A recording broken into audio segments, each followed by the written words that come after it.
Hello students, हमारे YouTube channel science platform में आपका स्वागत है। आज का यह वीडियो संबंधित है एनसीईआरटी विज्ञान कक्षा 10 से। इस वीडियो में हम विज्ञान के अध्याय 3 अर्थात धातु एवं अधातु के अध्याय के अंदर के प्रश्नों का उत्तर लिखेंगे। इस अध्याय के अंदर जितने सारे प्रश्न दिए गए हैं सभी प्रश्नों को हम बारीकी से समझेंगे और उन सभी प्रश्नों का उत्तर लिखेंगे। इस प्रकार ये वीडियो आपके लिए बहुत ही महत्वपूर्ण होने वाली है। इस वीडियो को आप लास्ट तक जरूर देखें। तो आइए वीडियो हम शुरू करते हैं।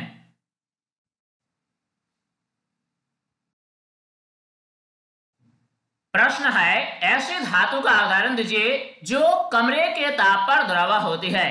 इसका सही जवाब होगा पारा। पारा एक ऐसी धातु है जो कमरे के तापमान पर द्रव अवस्था में होती है। इसी प्रकार पूछा गया है, चाकू से आसानी से काटा जा सके।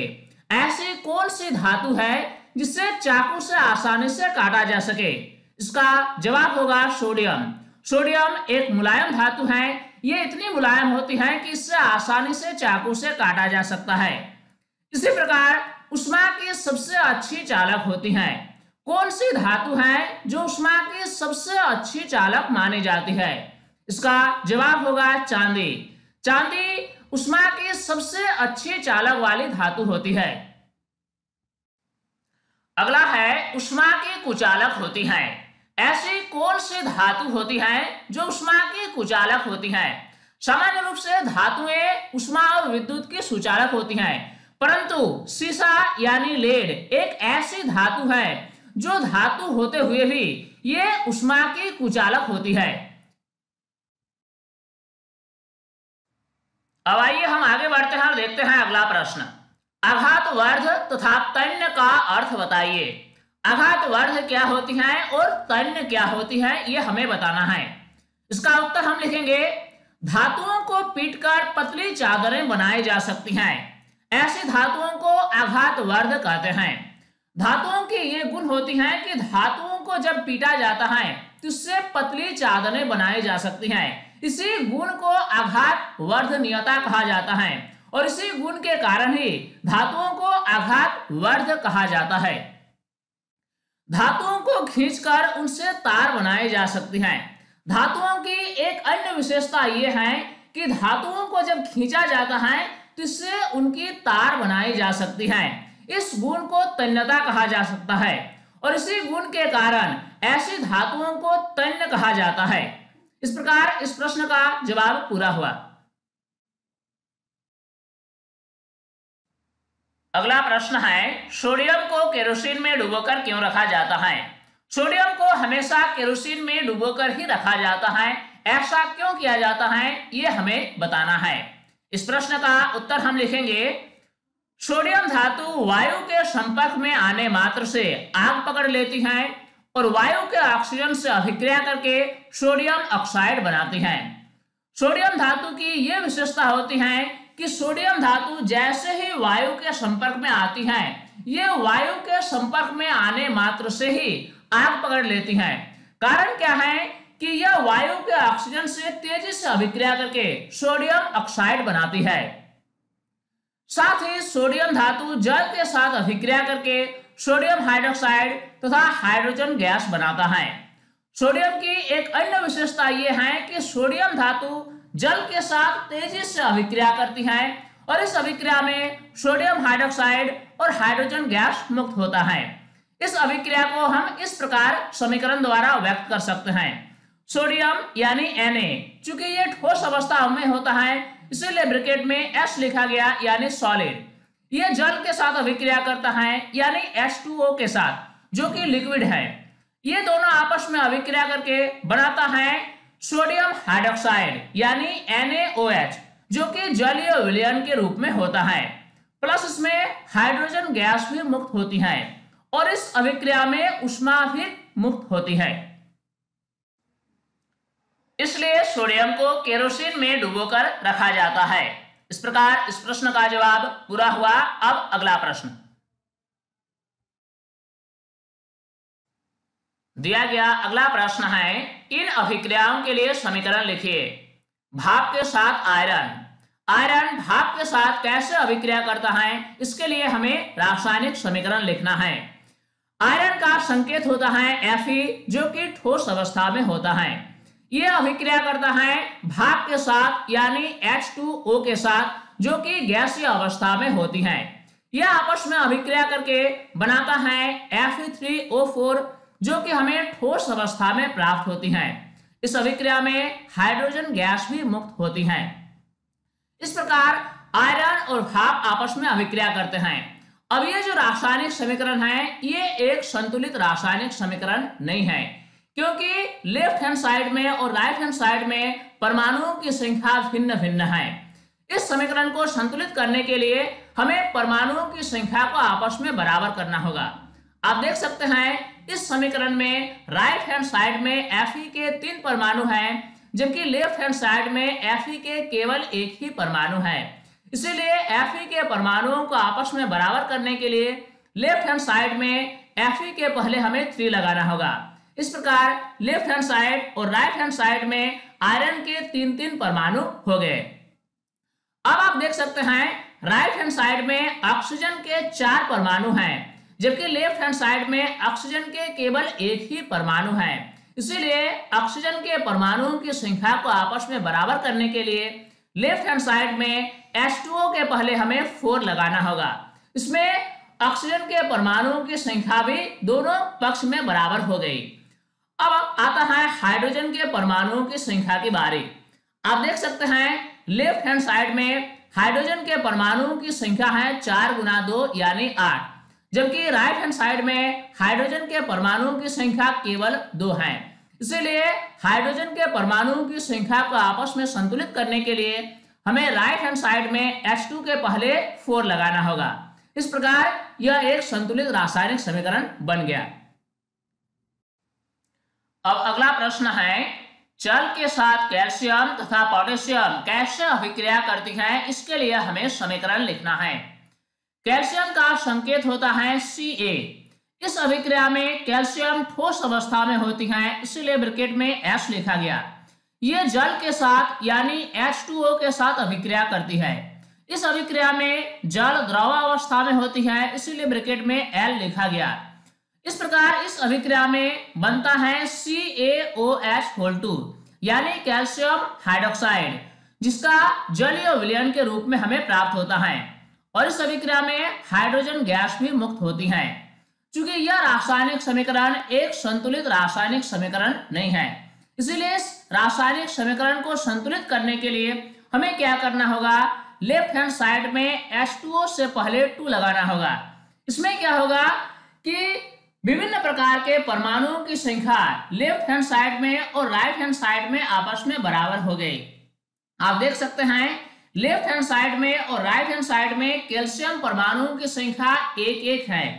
इसी प्रकार अगर हम हाइड्रोजन परमाणुओं की संख्या की बात करें तो लेफ्ट हैंड साइड में हाइड्रोजन परमाणुओं की संख्या 2 गुना 2 यानी 4 है, और राइट हैंड साइड में भी हाइड्रोजन परमाणुओं की संख्या 2 + 2 यानी 4 है।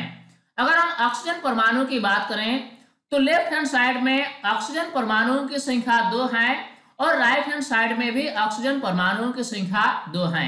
इस प्रकार यह एक संतुलित रासायनिक समीकरण बन गया। अब हमें देखना है कि जल पोटेशियम के साथ कैसे अभिक्रिया करती है। पोटेशियम का संकेत K होता है। चूंकि इस अभिक्रिया में पोटेशियम ठोस अवस्था में होती है, इसलिए ब्रैकेट में S यानी सॉलिड लिखा गया।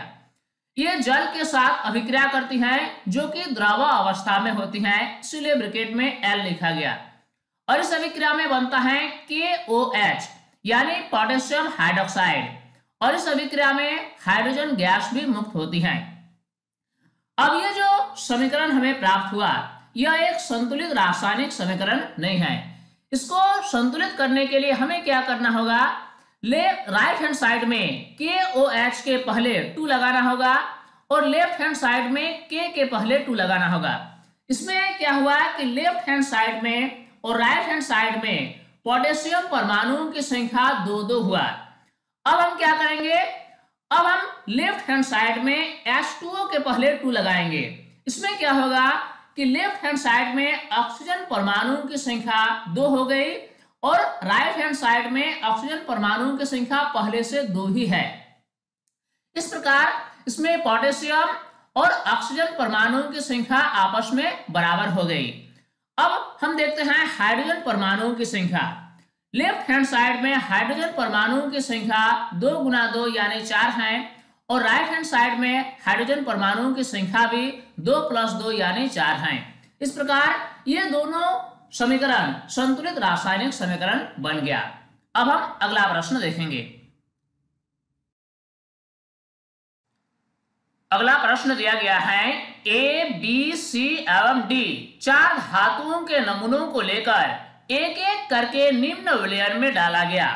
इससे प्राप्त परिणाम को निम्न प्रकार से सारणीबद्ध किया गया है। इस प्रश्न में एक टेबल दिया गया है। टेबल में 4 धातुओं का उल्लेख है, धातु ए, बी, सी और डी। इन सभी धातुओं को एक एक करके कुछ विलयनों में डाला गया, जैसे कि iron sulphate, copper sulphate, zinc sulphate एवं सिल्वर नाइट्रेट, और इससे जो परिणाम प्राप्त हुआ वह सारणीबद्ध किया गया है। इस प्रश्न में आगे लिखा है, इस सारणी का उपयोग कर धातु ए, बी, सी एवं डी के संबंध में निम्न प्रश्नों के उत्तर दीजिए। इस प्रश्न में कुछ प्रश्न हमें पूछे जाएंगे जिसका उत्तर हमें देना है। पहला प्रश्न है, सबसे अधिक अभिक्रियाशील धातु कौन सी है? इन 4 धातुओं में से यानी ए, बी, सी और डी में से सबसे अधिक अभिक्रियाशील धातु कौन सी है, यह हमें बताना है। इस प्रश्न का उत्तर होगा, इनमें से धातु बी सबसे अधिक अभिक्रियाशील है, क्योंकि कोई अन्य धातु FeSO4 में से धातु को विस्थापित नहीं कर सकता है। आप आयरन सल्फेट वाले कॉलम में देख सकते हैं, इसमें धातु ए, बी, सी, डी में से केवल धातु बी ही एकमात्र ऐसी धातु है जो आयरन सल्फेट के विलयन से आयरन को विस्थापित करता है। बाकी 3 धातु यानी ए, सी और डी ये विस्थापन अभिक्रिया को अंजाम नहीं दे पाती हैं। इससे ये पता चलता है कि इन 4 धातुओं में से धातु बी सबसे अधिक अभिक्रियाशील है। अगला प्रश्न है, धातु बी को कॉपर सल्फेट के विलयन में डाला जाए तो क्या होगा? आप देख सकते हैं कॉपर सल्फेट वाले कॉलम में दिया गया है कि धातु ए विलयन को विस्थापित करता है, यानी कॉपर को कॉपर सल्फेट के विलयन से विस्थापित कर देता है। चूंकि हम जानते हैं कि इन 4 धातुओं में से धातु बी सबसे अधिक अभिक्रियाशील है। चूंकि जब धातु ए कॉपर को विस्थापित कर सकता है तो धातु बी क्यों नहीं, क्योंकि धातु बी उससे भी अधिक अभिक्रियाशील है। इसलिए इसका उत्तर होगा धातु बी सबसे अधिक अभिक्रियाशील है, इसलिए यह कॉपर सल्फेट के विलयन से कॉपर को विस्थापित करेगा, जिससे विलयन का नीला रंग फीका पड़ जाएगा। इस प्रकार इस प्रश्न का उत्तर पूरा हुआ। अगला प्रश्न पूछा गया है, धातु ए, बी, सी एवं डी को अभिक्रियाशीलता के घटते हुए क्रम में व्यवस्थित कीजिए।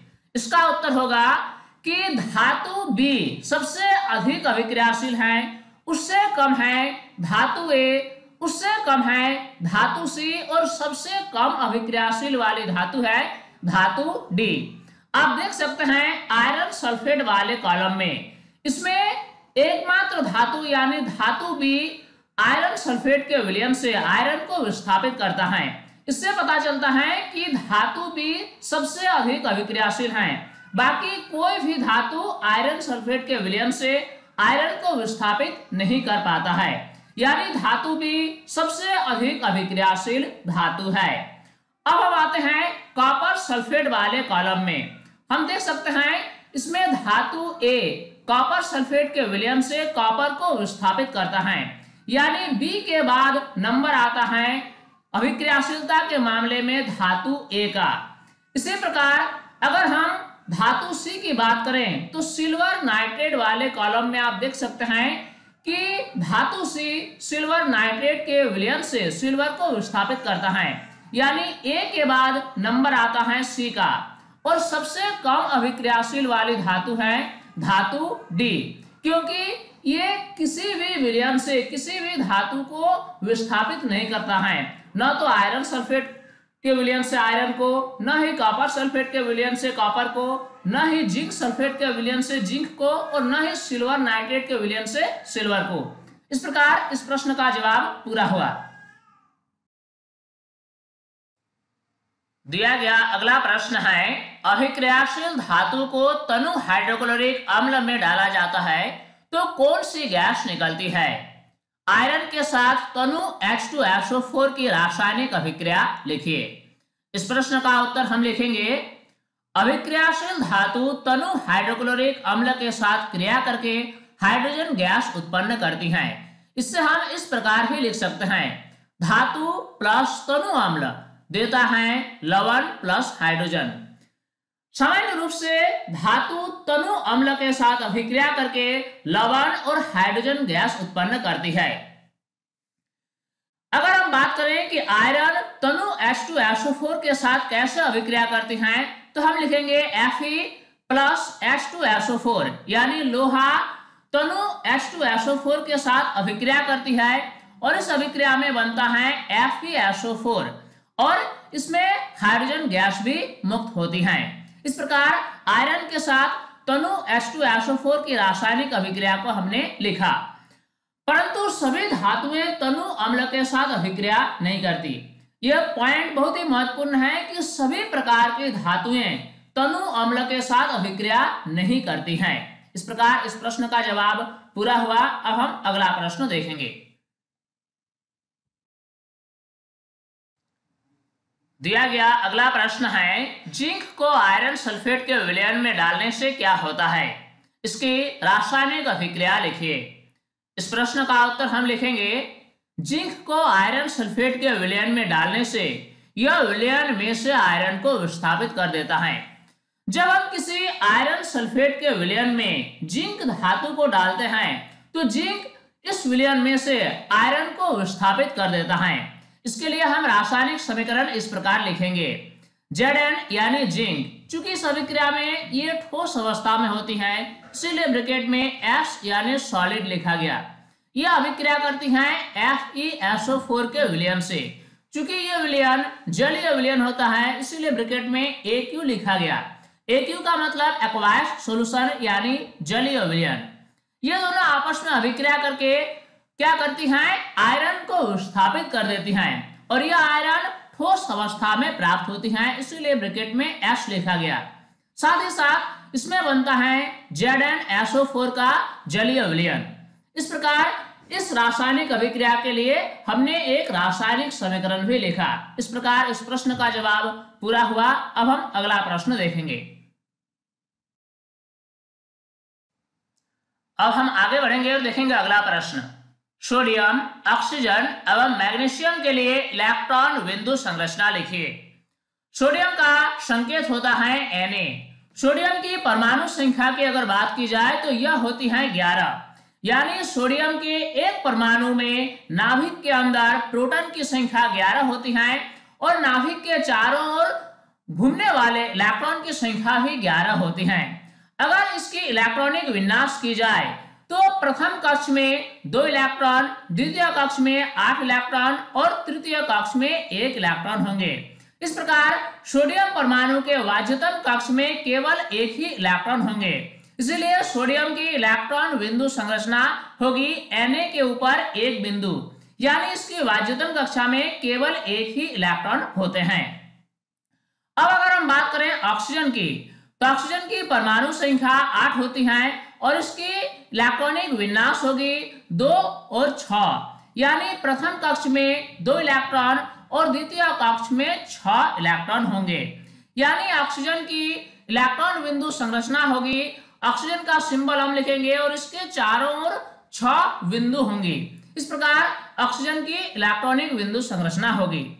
अगर हम मैग्नीशियम की बात करें तो मैग्नीशियम की परमाणु संख्या होती है 12 और इसकी इलेक्ट्रॉनिक विन्यास होती है 2, 8, 2, यानी प्रथम कक्ष में 2 इलेक्ट्रॉन, द्वितीय कक्ष में 8 इलेक्ट्रॉन और तृतीय कक्ष में 2 इलेक्ट्रॉन होंगे।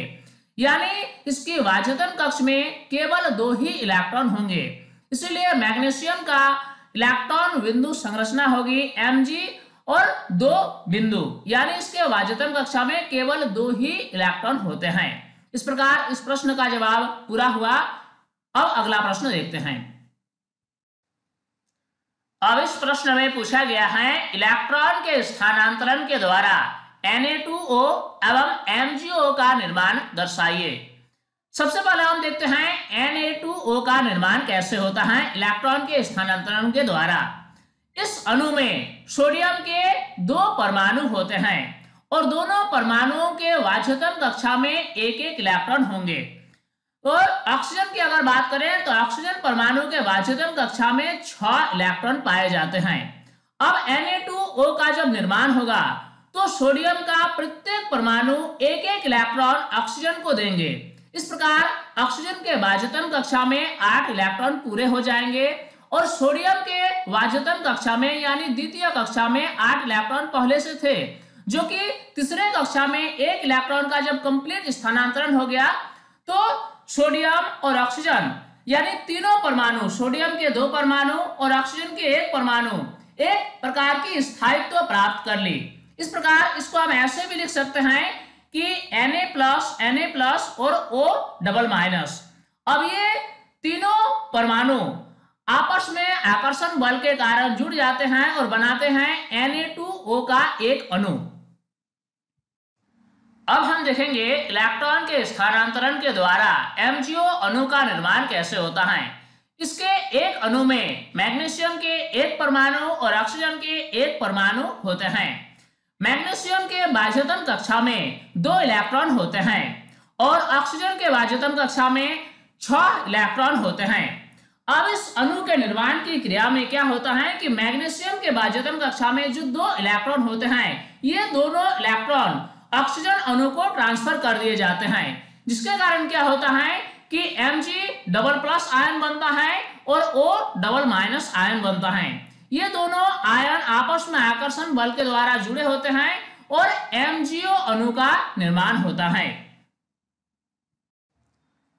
हमारे पास अब अगला प्रश्न है इन यौगिकों में कौन से आयन उपस्थित होते हैं, यानी Na2O तथा MgO में कौन कौन से आयन उपस्थित होते हैं। इसका उत्तर हम लिखेंगे Na2O यौगिक में Na+ आयन एवं O-, आयन उपस्थित होते हैं, जबकि MgO यौगिक में Mg++ आयन एवं O-, आयन उपस्थित होते हैं।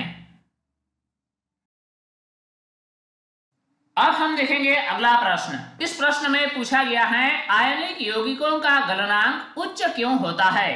इस प्रश्न का उत्तर हम लिखेंगे आयनिक यौगिकों के क्रिस्टल में धनायन एवं ऋणायन मजबूत आकर्षण बल के द्वारा जुड़े रहते हैं। जैसा कि हम जानते हैं कि आयनिक यौगिक में जो अणु होते हैं ये वास्तव में आयन के रूप में होते हैं। धनायन और ऋणायन मजबूत आकर्षण बल के द्वारा जुड़े रहते हैं। इस आकर्षण बल को तोड़ने के लिए अधिक ऊर्जा की आवश्यकता होती है, इसीलिए आयनिक यौगिकों का गलनांक उच्च होता है। इस प्रकार इस प्रश्न का जवाब पूरा हुआ। अब हम अगला प्रश्न देखेंगे। अब हमारे पास अगला प्रश्न है निम्न पदों की परिभाषा दीजिए। खनिज, अयस्क और गैंग। सबसे पहले हम क्या करेंगे, खनिज की परिभाषा लिखेंगे। पृथ्वी की भूपट्टी में प्राकृतिक रूप से पाए जाने वाले धातुओं के तत्व या यौगिक जिनमें कुछ अन्य पदार्थ जैसे मृदा, रेत, चूना पत्थर आदि मिले होते हैं खनिज कहलाते हैं। हमारी पृथ्वी की भूपट्टी में प्राकृतिक रूप से ऐसे बहुत से तत्व या यौगिक पाए जाते हैं जिसमें कुछ अन्य पदार्थ जैसे कि मृदा, रेत, चूना पत्थर आदि के साथ धातुएं मिली होती हैं। इस प्रकार के प्राकृतिक रूप से पाए जाने वाले धातुओं से मिली हुई पदार्थ को खनिज कहा जाता है। अगला पद है अयस्क। वैसे खनिज जिनसे धातुएं कम खर्च में एवं सुविधाजनक रूप से प्राप्त की जा सकती हैं उससे अयस्क कहते हैं। सभी प्रकार की खनिजों से धातु का निष्कर्षण नहीं किया जा सकता है, क्योंकि कुछ ऐसे खनिज पदार्थ होते हैं जिनसे धातुओं का निष्कर्षण करना काफी असुविधाजनक होती हैं। इसीलिए वैसे खनिज पदार्थ जिनसे धातुओं का निष्कर्षण कम खर्च में एवं आसानी से हो सके, वैसे खनिज पदार्थों को अयस्क कहा जाता है। इसी प्रकार अगला पद है गैंग। गैंग किससे कहते हैं? पृथ्वी से खनिज अयस्कों में मिट्टी, रेत आदि जैसी कई अशुद्धियां होती हैं, जिन्हें गैंग कहते हैं। जब धातुओं का निष्कर्षण किया जाता है तो अयस्क से किया जाता है। अयस्क में धातु के अलावा अन्य अनेक से अशुद्धि जैसे कि मिट्टी, रेत इत्यादि मौजूद होते हैं। इन सभी अशुद्धियों को गैंग कहा जाता है। धातुओं के निष्कर्षण से पहले अयस्क से अशुद्धियों को हटाना आवश्यक होता है।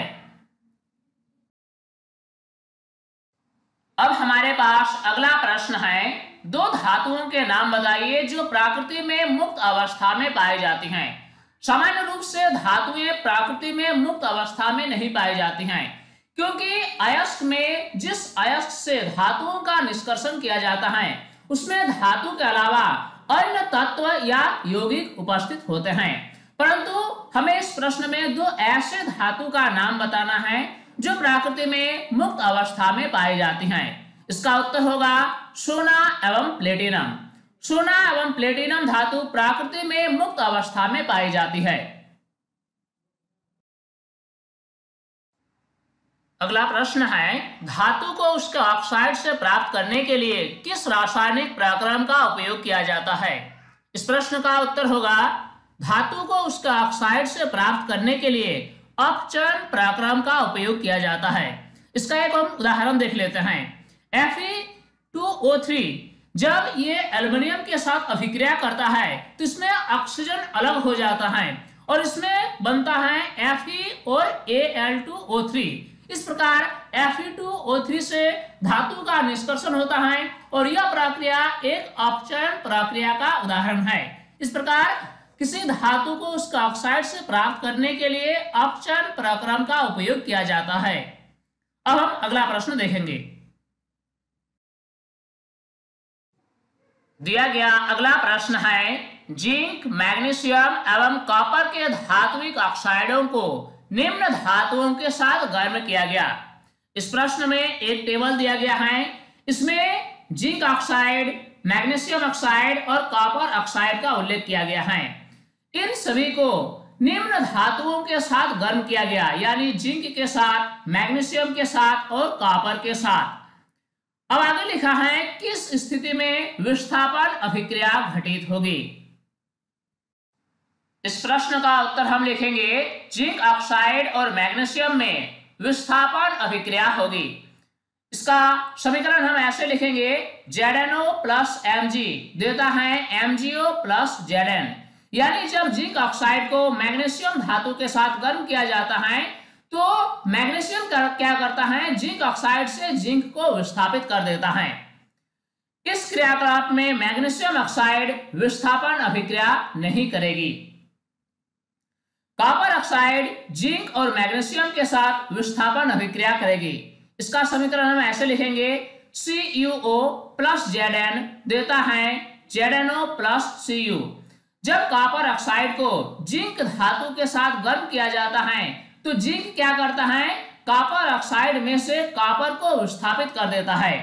इसी प्रकार जब कॉपर ऑक्साइड को मैग्नीशियम के साथ गर्म किया जाता है तो मैग्नीशियम क्या करता है, कॉपर ऑक्साइड में से कॉपर को विस्थापित कर देता है।